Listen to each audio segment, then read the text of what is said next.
Good afternoon, everyone, and welcome. I'm Susan Axelrod, the editor of Culture, and I'm very excited to welcome you today to learn about French cheeses.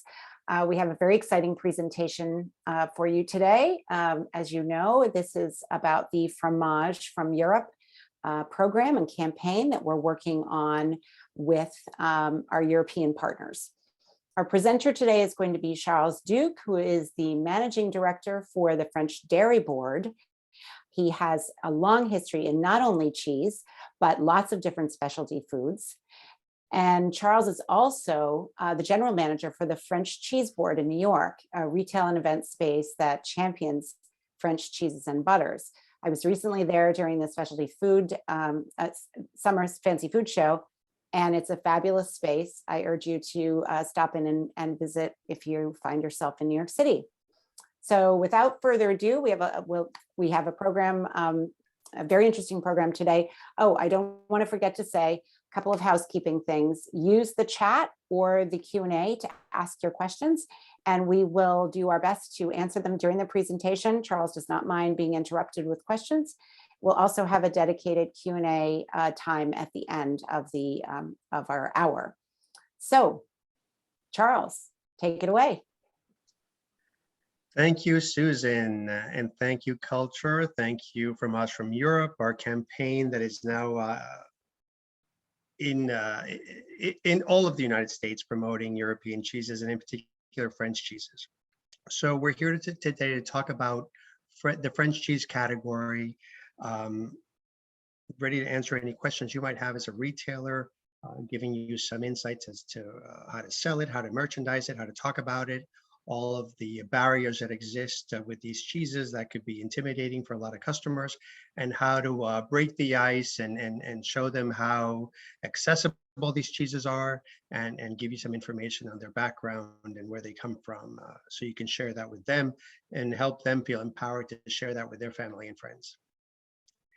So we'll start the presentation.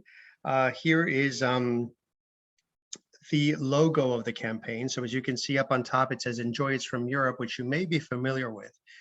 These Enjoy programs are financed by the European Union to promote their agriculture. In my case, working for the French Dairy Board, we submit programs that are either approved or not by the European Union, and they're co-funded in order to reach the market that's of interest to our member companies. So I represent all of the companies, the cooperatives, the dairy farmers, etc., in the French dairy industry. So our campaign here in the US is called Fromage from Europe. In addition to that one, I also manage other campaigns in the US, in Mexico, in Colombia, in Brazil, etc. So every country where Europe, and in particular France, is interested in exporting and raising awareness and increasing their exports, we have these campaigns which are very robust. They include everything from public relations to social media, advertising, in-store demos, and programs like this to get the word out. Next slide.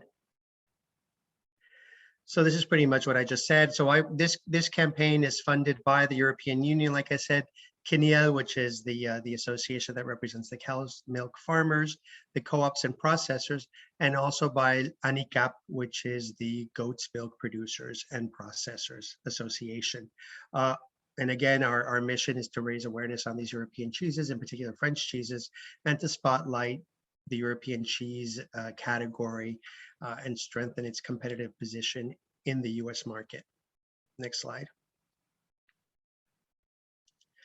Here's some information, and you'll get this presentation, I'm sure, to have the resources and the websites and our social media channels to follow the campaign and share that with your customers. Next slide. So here is the communication campaign that we're doing in partnership with Culture. Susan, maybe you'd like to add to this partnership? Yes, so some of you may be involved in this campaign, and if you're not and you'd like to be, you can email us. We can give you the email address. I'll type it actually into the chat. What we're doing is we've created a program to promote French cheeses at retail stores by encouraging people to try some different French cheeses than they might not have previously been aware of or as familiar with. So we're encouraging retailers to do in-store tastings. We're then promoting these retailers on our social media accounts if they tag us in their photos. And we have a whole landing page on our website that lists all the participating retailers. I believe there are 24 of them. And there's lots of collateral that goes with this. There's a brochure, there are stickers, and there's everything you need to create a successful program in your store. So we can, like I said, if somebody is interested, I will put the email address in the chat and you can reach out to us. Thanks, Charles. Yes, and if you'd like to talk a little bit about the color coding. Sure.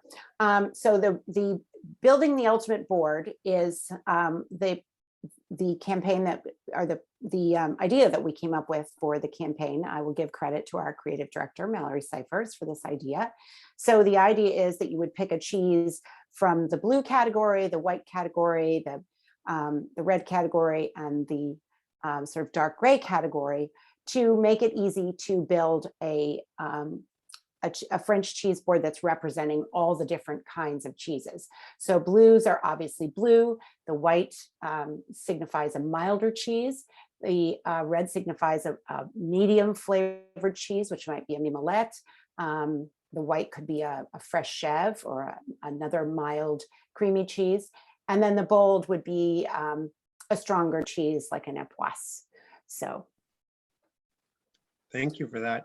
So yeah, this is a great campaign really to reach out to all these small and medium-sized shops that are carrying quite a great variety of French cheeses and have the clientele that is savvy, that knows about these products, but maybe hasn't been as adventurous and hasn't tried all of them. So this is a chance to broaden their horizons and increase your sales as well. Next slide. So I wanted to show, this is one of the collateral that comes with being part of this campaign, and it has a lot of good information that you could either use to convey the information to the customer or share with the customer, including the different types of cheese knives that exist, how to cut the cheese, some information on the different cheeses and how they're color coded to be part of this campaign, and also the origin of cheeses, so where they come from in France.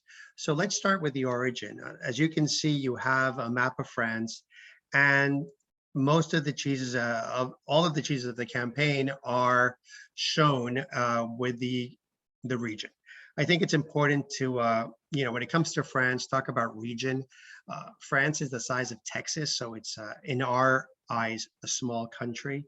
But it is quite varied in topography and climate, and every region has its own characteristics. You have everything from the Alps to the Pyrenees to the coastal areas, and each of these areas, while some of them can be small, are very unique with their characteristics. And that's when we talk about terroir, which is about the land and the soil and how that lends a particular characteristic to the grass, to the milk, and the products that are created in that region.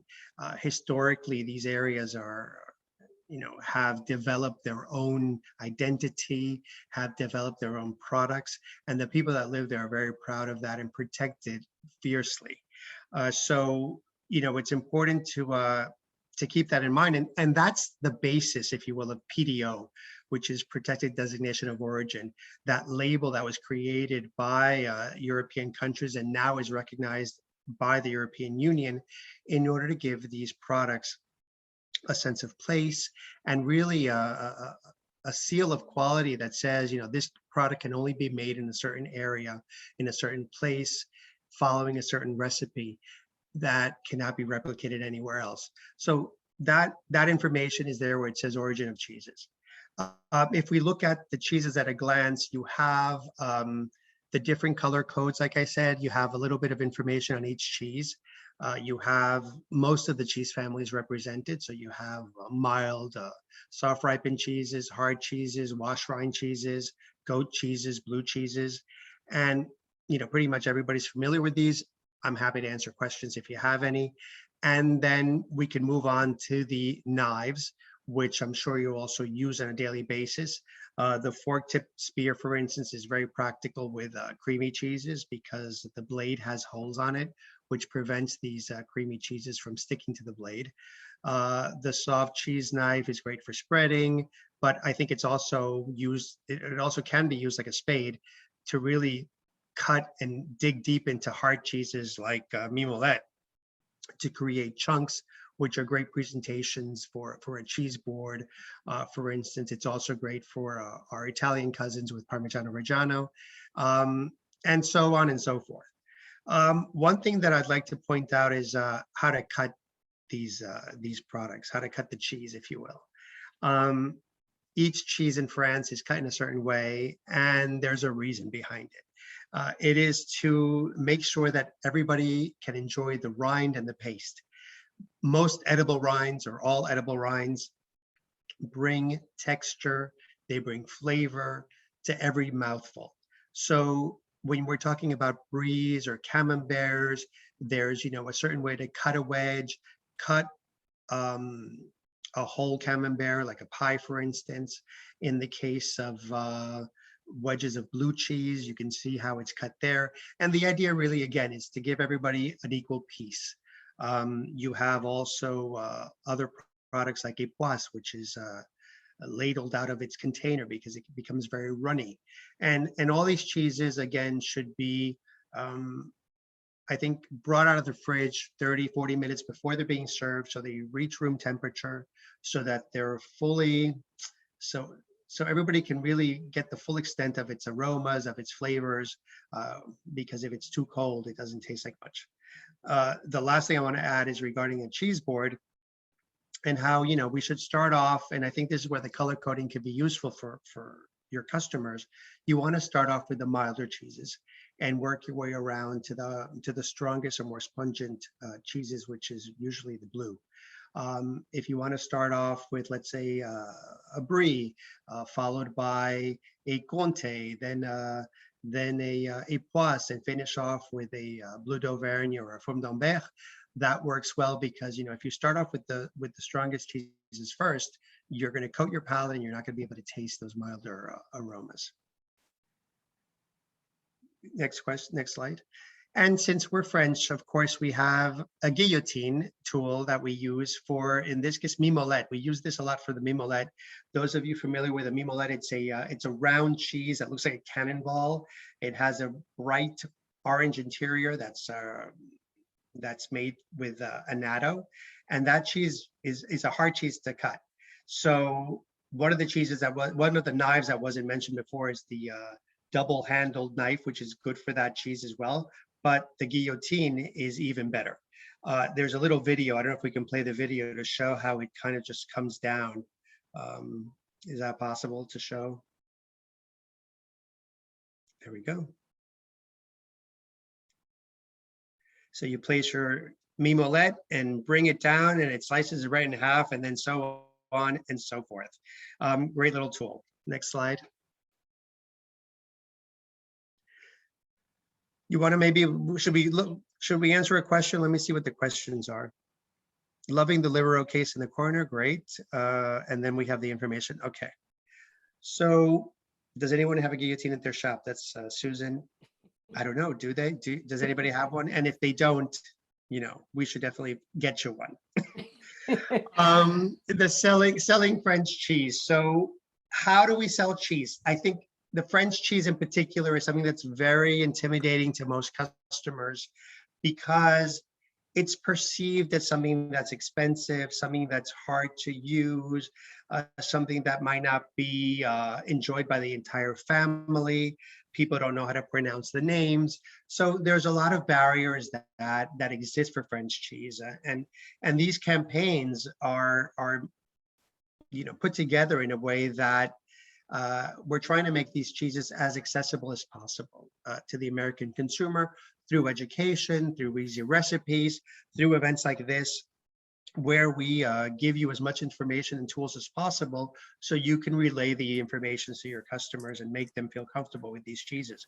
A lot of people haven't tried them, not because they don't like cheese, but because they don't know how to order it, or they feel silly mispronouncing the names, etc. So one of the things that we've done, and we'll show you this later, is on the website of the campaign, there's actually tools to help you with pronunciation, and that way you could hear the name of the cheese, to be able to go into a shop and feel confident and empowered to say the name and get what you want. So some questions that I think are important in order to get the conversation going, to understand what the customer is looking for, to understand what they like, and then kind of steer them in the right direction. So you want to ask questions and you want to have a conversation. So what is the cheese for? How many cheeses are you looking for? Are you pairing it with something in particular? Maybe sparkling wine, red wine? Is it a special meal, et cetera, et cetera? And what's the budget too? So all these are questions that can help you help them find the perfect cheeses, and then build a rapport with them. Make sure that they feel they can trust you and they can come back to the store to order more and try new things. Next slide. So I'm a firm believer that we can talk all we want, we can have social media and everything else, but when people taste the product is when they have that wow moment and they love it. So definitely sampling cheeses are very important. It's the most important thing. It's a big chunk of these campaigns. We do this at small independent shops all the way to large international level supermarkets where we sample the product. The other thing is you want to try to upsell to increase the ticket. So all these cheeses have accompaniments that you can sell. There's hardware, there's accompaniments like nuts and jams and honeys and things like that, that can definitely help you increase that sale. And we're going to talk about that in the next slide, please. In the next slide, before we get to those things, we have some examples of recipes, and this is really, 6 of many, many more that exist. So you have, for example, for grilling season, now that we're in the summer, peaches with honey, almonds, and goat cheese. That's a great little recipe that's easy to make. The next one is tartine. A tartine is an open face sandwich in France. So they really have it with a lot of things. And this one looks delicious. There's a confit with a slice of camembert, some fresh pears and honey.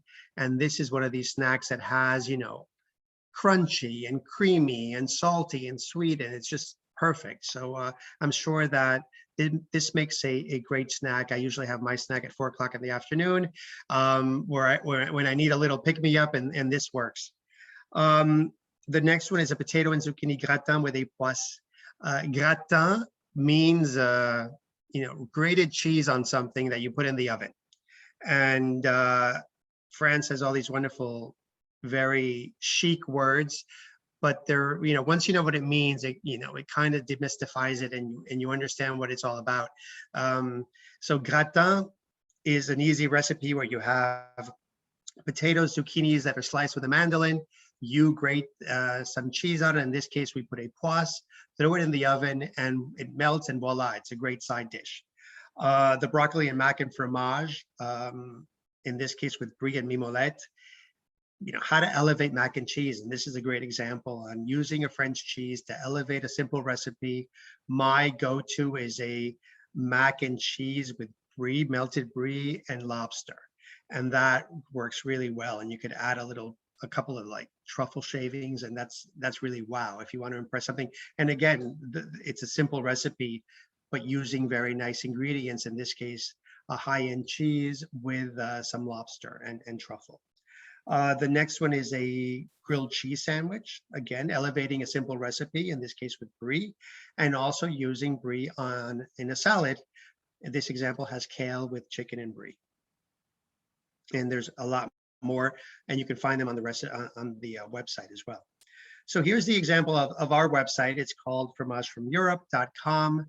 And there's an example of if you click on the little microphone there, you hear Fourme d'Ambert being pronounced in order for you to learn how to say it. I don't think we have it linked to the presentation, but it says something like Fourme d'Ambert, Fourme d'Ambert. And that way it's easy for anybody to learn how to say it. Next slide. Not sure how familiar everybody is with the different regions, and this we kind of touched on before. We have on the left side is the map that comes with the collateral that's being shipped with the campaign. So it's the 11 cheeses or the 13 cheeses that we're using in this campaign and where they're coming from in France. A lot of the cheeses are mountain cheeses, which you see on the right side map. You see the topography of the Alps, of the Jura Mountains to the west. You also have, I'm sorry, to the east to the east. And then to the southwest, you have the Pyrenees, where France borders with Spain. So, and that map to the right has all of the PDO cheeses in France. The one to the left is more simplified and talks about both cow's milk and goat's milk cheeses. You know, I think that going back to what I was saying initially, you know, the topography is very interesting. If you have places like the Jura Mountains where Comté is made, it's a mountain cheese, but what makes it really special is how it's aged. And there are affineurs, who are the people that aged the cheese, that took over abandoned military barracks that used to be, that were built during the Napoleonic era. And these affineurs took over, and that's where they're aging most of the Comté today. So these are really worth visiting. They're in the Jura Mountains. You visit this thing and it's amazing. You have rows and galleries of Comté from floor to ceiling. And inside you have the perfect temperature and the perfect humidity in order for the cheese to reach its peak. So that's one example of how they've incorporated and recycled a lot of things in the Jura Mountains. Then if you go up to the other side, you have Normandy, which is an area that's coastal, and it's bordering the English Channel. And there you have this wonderful salty mist that comes in and lays on the grass. And this is what the cows are feeding on every day. So it really imparts all these qualities to the grass, to the milk, and all these characteristics that make these cheeses so special. Next slide. The different cheese families, which are a way to talk about and simplify, I guess, or categorize these cheeses. You know, the first one is fromage frais, which is fresh cheeses. You have some examples there. The soft ripened cheeses, the wash rind cheeses, Munster, Époisse, etc. You have the blue cheeses, Fourme d'Ambert, the most famous blue cheese, Roquefort, and some of the pressed cooked cheeses, the uncooked pressed cheeses, the processed cheeses like the Laughing Cow, like Baby Bell, and of course the goat cheeses. And you know, the process is pretty much always the same. This is either milk that's raw milk or pasteurized milk. They add rennet, they add cultures, and then it's really about the aging process, which defines where the cheese goes, how the mold is introduced. It could either be introduced through in the air, like in the case of Roquefort, where it's being aged inside specific caves where the Penicillium roqueforti is in the air and attaches itself to the fresh cheese. And as it matures, it develops the blue veins that make that cheese special and give it that spiciness and that flavor. In the case of some of the soft ripened cheeses like Camembert and Brie, in most cases, the Penicillium camemberti is sprayed on and grows outside the paste. So it really depends on the cheese, but that's where really the characteristics of the cheese develop. It's the aging process and how it's aged and where it's aged. Next slide. So going back to selling, I think a lot of people have, their favorites. A lot of people also always buy the same thing. I think we're all a little guilty of that. And here what we're trying to do is to broaden people's horizons and to make them try something new. So if they like brie, that's great, but there's also other cheeses that are like brie that they may not know about. So we're giving you some examples here, like Coulommiers, Fromage d'Affinois, Brie à Savarin, Saint-André. These are all cheeses that are triple creme cheeses for the most part, Brillat and Saint-André. Fromage d'Affinois is a double creme, but it uses a process called, I believe it's thermosized milk, and it allows the fat globules to go through a very sheer mesh that allows the cheese, even though it's double cream, to feel and taste like a triple creme. In the case of Comté, which is a big, hard mountain cheese, if they like that, they can try Abondance, Beaufort, Cantal, Emmental, Madrigal. These are cheeses that you may carry as well, and they've never tried. Cantal is one of my favorites in that bunch. And then if we go into the stinky cheeses like Époisse, which people might be a little bit wary of because of its pungent aroma, you want them to taste it to realize that it's very creamy, that's very mild to the palate. And if they like that, they can try other things like Langres or Munster, or Saint-Albret, Pont-l'Évêque, Livarot, and Sumatran. So these are all other cheeses that are similar, but it's not the huge, and they can try and learn something new. Next slide. Let's talk a little bit about merchandising in the cheese case. So we at the French Dairy Board, as Susan mentioned, we have a flagship in New York. We have two flagships in the world, one in New York, one in Shanghai. And we chose the United States and China because those are the biggest markets for French exports for different products and for different industries, if you will. The United States is the #1 importer of French cheese in the world. And as such, we wanted to create a space where we can not only retail a very small and limited curated selection of cheeses, but also use the space as a communication tool to have events, really talk to influencers, press, and media to get our message out there to the American consumer. So our space is a little bit particular. We have a cheese case. We have two of them that you can see there. They're dark in color. They're brightly lit. We chose dark colors in order to have the cheese stand out, and we make sure that everything is clean, that there's no debris, there's no smudges. As you can see on the side there, we have accompaniments. We also have some presentations or présentoirs, and at the end we have, it's hard to see there, but we have some cutting tools as well. One of the things you can see in the picture is our gilded golden cage, where it's a great way to present the cheese. It's on a piece of marble with this gilded cage on top, and it's a great conversation starter. So that's our shop. I'm sure that everybody here has a different layout and a different way of showcasing the cheeses. Next slide. So whether you're showcasing it, as a whole, a wheel, and then cutting it to weight, or if you're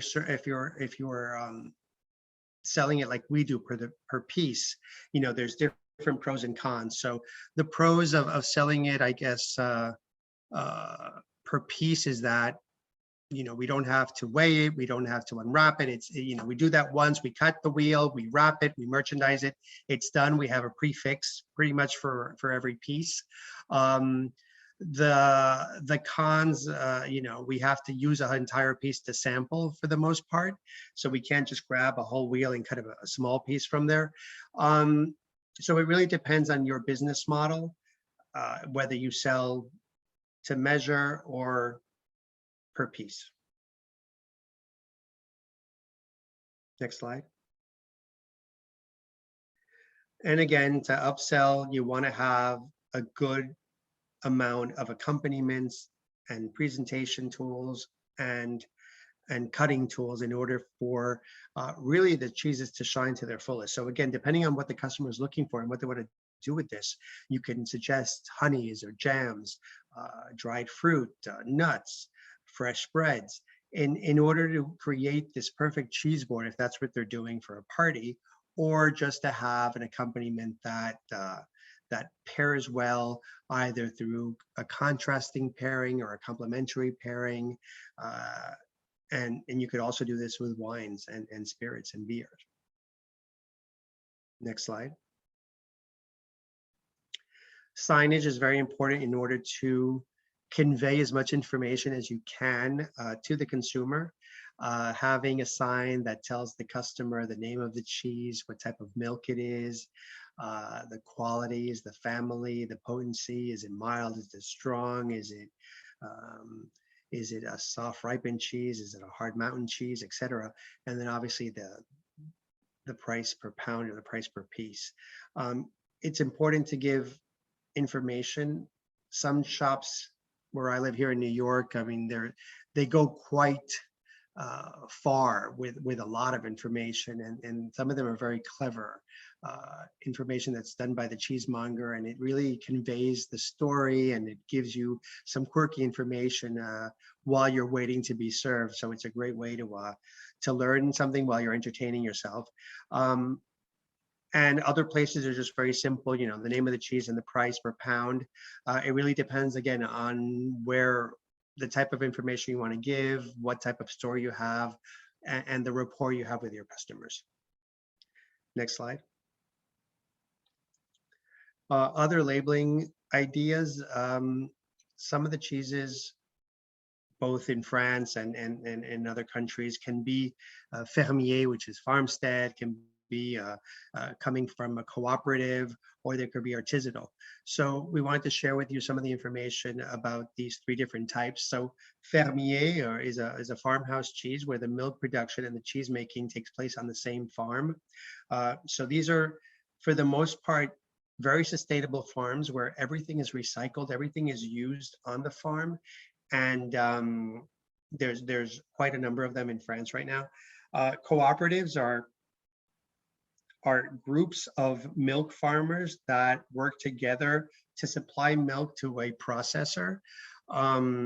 In France, these could be in the thousands, because in France, most of the dairy farms are small, between 20 and 60 cows. So these are small farms. So let's say they're working with a big processor. There could be, you know, 1,500 farms that make up the cooperative that sell the milk to the processor. The processor then sends trucks out to collect the milk every day, bring it back to the facility. The milk is analyzed, etc., and then it's put into production for various dairy products. And finally, artisanal, which is similar to fermier, but the cheese producer may supplement the production of milk from other farms. So here it could be a producer that doesn't have enough milk to be able to produce the quantities that are being sold, so they're going to supplement it with other dairy farms. Next slide. Charles, can you talk about some of the cheeses that may fit into these categories? Sure. Let's go back to that slide. Off the top of my head, one of the brands that are sold here in the US is called La Ferme de la Tremblay, the Tremblay Farm. They sell bries and camemberts, which are extremely well made. It is a farmstead production outside of Paris. And in my opinion, it's the closest you'll come to a real French raw milk camembert, even though it's not raw milk, but it's really, the quality is so high that it's excellent. It's called Ferme de la Tremblay. You could find that here through distributors. A cooperative, an example of cooperative would be Isigny. Isigny, they're in Normandy, and they work with a number of cooperatives of independent farmers that sell their milk to Isigny. Isigny makes excellent mimolette, they make camembert, they make excellent butter, etc. Most cooperatives in France are owned by the cooperative. So every farmer has a stake in the company, and so does his utmost to provide excellent product. Artisanal, I can't think of anything off the top of my head. Yeah. I'll have to get back to you on that. I was just curious because when I think cooperative, I think Comté. But is that sort of Conte, different? that would be what they call a what's the word? It's not a cooperative. It's something else. Somebody wrote co-op. Yeah, co-op is the same thing. Co-op is cooperative. The one for Conte is different because the way that that business is structured, there's the milk farmers that sell the milk to, and this could be a cooperative, to the actual producer. But then the affinage is done by an entire separate business. Right. And there's a right. name for that. Yeah. So it's Yeah. not cooperative though. I forgot. I can't Well, think of it there's right now. well, the fruitière is where the Fruitier, exactement. yeah, Yes, yeah, that's it. yes, Yeah, yeah. that's it. Okay. That's another Yeah. label. Yeah. Interesting. Yes. So Andrew was asking, in a cooperative, can some milk be brought in from outside? Normally, no. The cooperative is self-sustained, and again, we're talking about thousands of dairy farms. So it's all owned and operated by the dairy farmers, and they are self-sustained.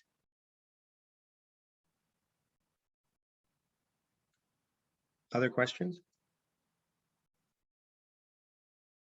Nope, I don't see any right now. Oh, can co-op members, another question from Andrew, can co-op members sell milk outside the co-op? That's a good question. Normally not, but I would have to look into that to see if it's possible that they maybe some people or some farmers have used some of their milk to be part of local markets or something. So that's something that may happen. Great, thank you. You're welcome.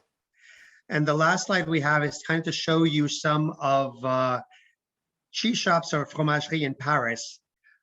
These are, I would say, modern takes on cheese shops. The first one is Laurent Dubois, who came up with this whole concept of being able to have the cheese out on display, not in a closed case. So, and you have the same example on all these pictures. The refrigeration is coming out of the walls, and so the cheese is being refrigerated while it's being displayed, and can be easily manipulated by the cheesemonger. In France, usually you're not going to grab and go in most cases. The cheesemonger is there to guide you, is there to serve you as far as going into the shop. They'll know what cheese is ready to be eaten. They'll guide you as far as like what cheese is at its perfect point to be served that day, for instance. So these are modern takes. And I think that it's interesting to mention that France is trying to modernize this, in particular their dairy industry is trying to modernize their image. Here in the States, we have we have an image of France, which is mostly Provence and lavender and baguette and beret. France is trying to get away from that image, and these are some examples of how cheese shops have evolved there to show the product in a different way, and to modernize that look. Other things that are very important right now, and that's a topic of conversation, are sustainability, animal welfare. I'm sure these are topics that are also important here in the U.S. As far as agriculture is concerned. And one thing that's particularly important in France is passing down, from generation to generation, the production of cheese. A lot of, let's say, the number of dairy farmers that existed in the 60s compared to the number of dairy farmers today has halved. So there's more and more information out there for younger generations to come into the industry, to teach them to how to produce cheese, how to sell it, how to be part of the industry. And And that's, I think, important that the to mention. Somebody's asking about what about the growth of the industrial cheesemakers? Yes. Yeah, Yes. I mean they're growing as well. They're growing in different ways. Um, I mean, for me, the first thing that comes to mind when I think of a lot of the big industrials is that they're growing in third countries by expanding to different markets and using local product and local milk, in this case, to produce similar products within a specific country. So that's one way they're growing. But they're also growing in by showing new products and new ways of making cheeses. And then the smaller companies, although there's fewer of them, they're trying to keep their stronghold, and by producing product that is special, that is farmstead, that is that has different qualities from different regions in order to compete with these industrial companies.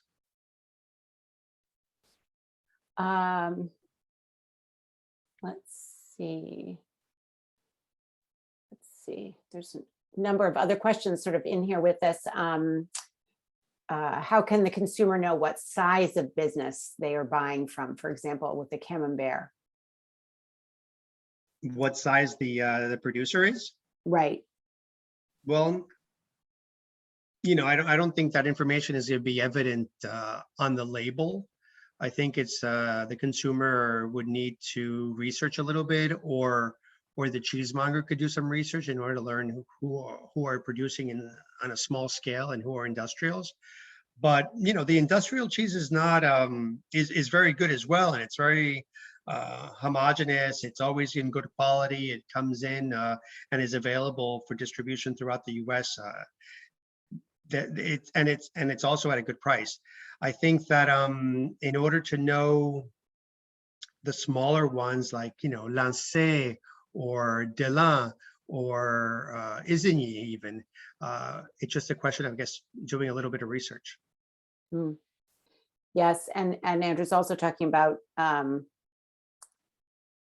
Camembert that we get in the U.S. that may look like it's artisanal, but it's not. It's from an industrial firm. Although you were mentioning Ferme de la Tremblay, is that what it was? Yes. Where the cheese is really very close. The Camembert. Yeah, that one is very close. It's a farmstead cheese. They just got certified B Corp, so it's very special. It's a very special cheese. For the most part, you get small producers as well, and then it just depends on your budget and what you like. And if you go, I think if you go to a cheese shop, rather than, I mean, I know I can buy Camembert in my local grocery store, but it's not going to be probably as good as what I can get in the. Well, I think that shop. the cheese shop might be a little bit more discerning and will be able to buy things that are of higher quality and know that these are things that are going to cater to their customers. So you're definitely not going to get the same thing at a big box supermarket that you would at an independent retailer. Yep. Although they do have pretty good Roquefort at my supermarket. So I can get that there. So, and what is this in Normandy? There is outright war between the two camps. What two camps? The pasteurized Camembert the Normandy and Camembert. Yes, that's right. Yes. Okay. Yep. Yeah, Camembert the Normandy is the PDO right. cheese that exists, which is done using traditional methods. It's hand ladled, it's raw milk, etc. And it's a product that we're never going to see here because the FDA, as you know, has barriers to import raw milk cheeses that are not aged at least 60 days before leaving France. So yeah, but is there really a war going on? Yes and no. I think that France wants to keep, and especially the consortium that deals with that PDO, which is Camembert de Normandie, wants to keep its original cheese and keep the tradition going. But to be honest with you, in most supermarkets in France, you'll find a lot of the pasteurized versions. Yeah, I'm sure. You have to go into those cheese shops to find the raw milk, the authentic raw milk cheeses. Sure. Yeah. Well, we're going to open it up for questions. Anybody else have a question or something they'd like to contribute? You've So got, is everybody a small cheese shop here? I think so. I Yeah. recognize some names from other virtual events that we've had, and I also think you have some caterers and Okay. people who make cheese platters and boxes and things like that. So we have small cheese shop. Oh, and we have one woman who works for ShopRite and Wakefern. Yeah. And she was saying earlier in a comment that it's too bad. Venissimo. Hi. Sorry. That's I follow okay. Venissimo on their social. Yeah. And then we have a small importer for independent restaurants. That's Great. cool.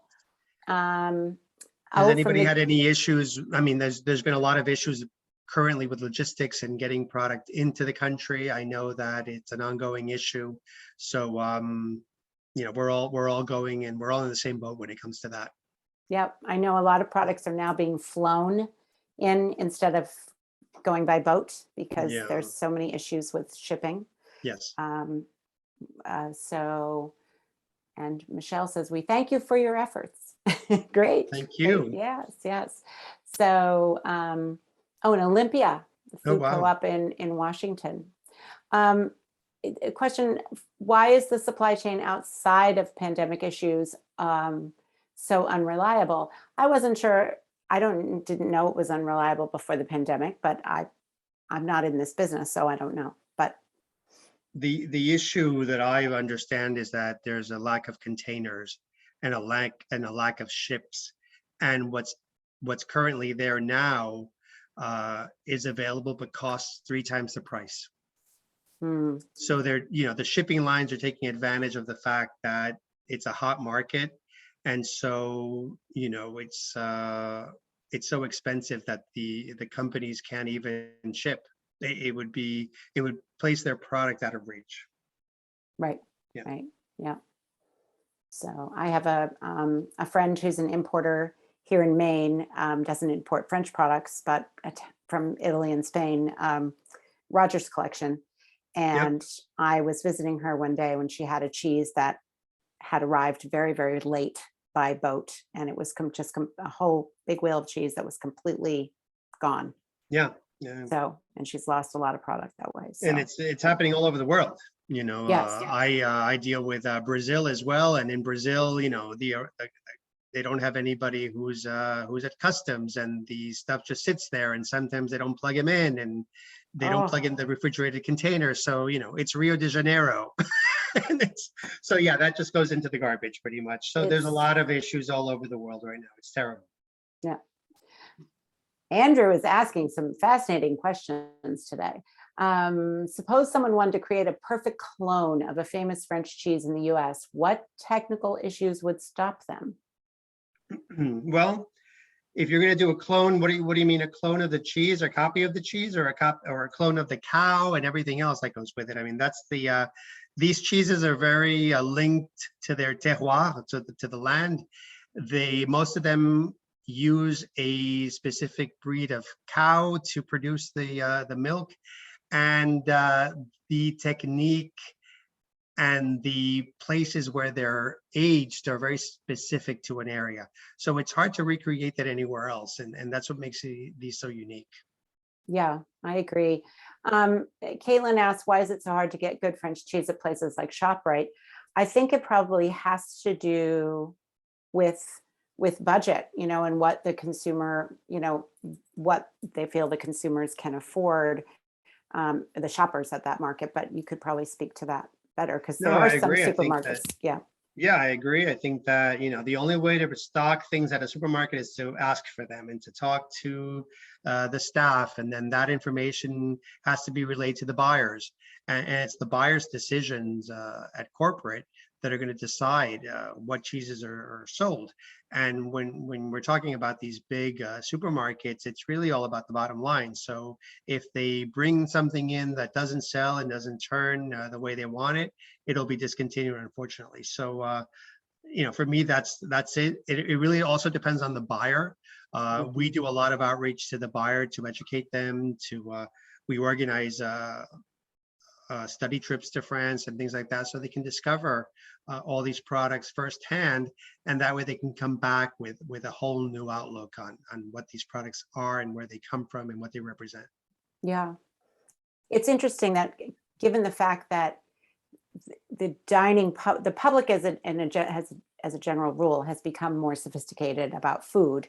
And I would think that supermarkets might see an opportunity there to take advantage of sampling, for instance, cheeses. I know they sample other products, but those samples usually, those programs usually come from outside the store, not inside the store. You know, the maker of some cereal is going to be handing out samples, not the store itself. But Correct. yeah.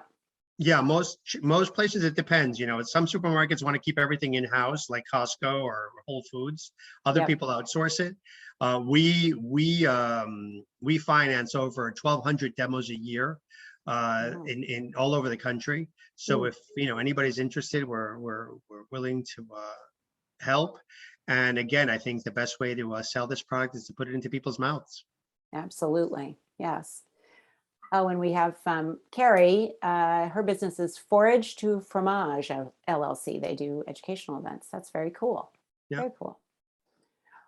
Well, we still have a little bit more time. If anyone has any questions, do you have anyone have any questions about the program, the Fromage from Europe Starter Culture program? So just so we understand it, so everybody's on the same page, you're going to send out, whoever wants to join this program, you'll send them collateral that they can showcase in the store? Yes, well, we have 24 shops right now Okay. that are just about to get their material has been sent to them because we're about to launch. We're just waiting for a couple things to get the campaign ready to launch, but we can add more. And we also may be repeating the program from what I understand. So if that happens, we can add those folks on for the next time. So it sort of depends. There's no cost, of course, to the shop to join the program, except they have to stock the cheese. Mhm. So it's really more, we want to be able to talk to people as kind of handling it on a case by case basis. But yes, we do want to share the information with people that are interested in doing this. And this is all, happening in July, where we have both our Independence Day, but also Bastille Day that's happening on the 14th. So it's a great way to promote cheese consumption for those two holidays. Absolutely. I know Venissimo is already in the program. Great. So that's great. So thank you for that, Rachel. And Green Grape is also in the program. So we do have some participants today who are working with us on that.